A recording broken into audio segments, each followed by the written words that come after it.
remember, I always wanted to be a soldier. I grew up in what I would consider the normal town. I had a family, a normal family. We were religious, but we weren't zealous. We were patriotic. We weren't fanatical, kind of like everybody else. I grew up with the legends and the stories of my grandfathers in uniform. Watched war movies at an inappropriate young age. Born in '78, Platoon came out in '86. Veterans Day pancake breakfast, parades. And it was common at our house at Christmas time to receive a toy gun, or multiple toy guns. We didn't have any real guns in the house, just the plastic ones with the orange tips on them. Me and my friends and brothers, we'd play war anywhere we could find it. We'd play war in the woods, we'd play war in the creek, all the way into the creek. We'd play like we were in the jungle. My mother really loved that. We'd play war at construction sites and rearrange all the cones and the markers on the workers. They loved that. And wore a uniform, even the hat. I wasn't militant, I just wanted to be a soldier. One time on a family trip to Washington, D.C., we got to see the Commandant's marching band. It was a Marine Corps marching band. They had these vibrant red jackets on. And it just blew me away, and I remember going up to them afterwards and asking for their autograph, like I was meeting some celebrity or an athlete. It was just what I wanted to be, and as I think back on that, I realized what I wanted, what I loved, what I was looking for was that brotherhood. The brotherhood, and they always had each other's backs. And when you saw them, when you saw a soldier in uniform, I know this is murky now, but they were the good guys. And when you saw them, they were the helpers, and help was on the way. And I loved it. And that's what I wanted to do. And that's what I wanted to be.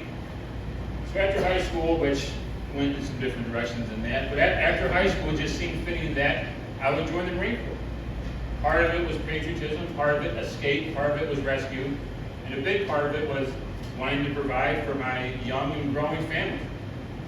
So off to boot camp I went. And they do a really good job in boot camp of taking the fun out of everything. Fun isn't even a boot camp word. They take the fun out of walking around with your friends, eating, and just hanging out. They take the fun out of everything.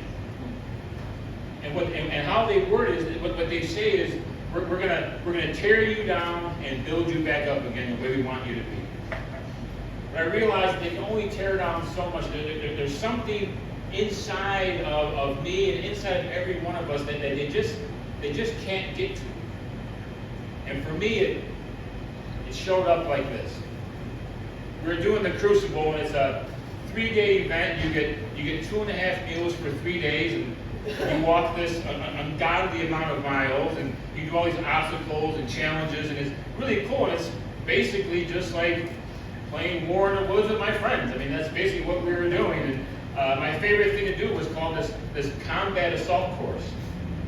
And it's 100 yards, and you crawl through it under barbed wire and into this trench, and then at the end you climb over a wall, and it's really cool and very exciting. So you do it once during the day, so you kind of know what it's like, and it's a timed event. And then you do it again at night. It's so much cooler at night. First thing is that they soak the field in this climate change escalating amount of water. And there's flares going off, and sounds, and rounds going off, and there's a voice on a PA and a foreign language, and it's just everything I ever wanted it to be. And you start off in this landing craft vehicle, like if you've seen Saving Private Ryan, you all line up in there, and the door opens up, and a flare goes off, and you come running out, and you go into the course, and you start. And we were the third team to go into the course. And as soon as that door opened up and the flare went off, man, we hit that thing running, and we flew through this course. We got all the way to the end, and we passed the first 2 teams that went.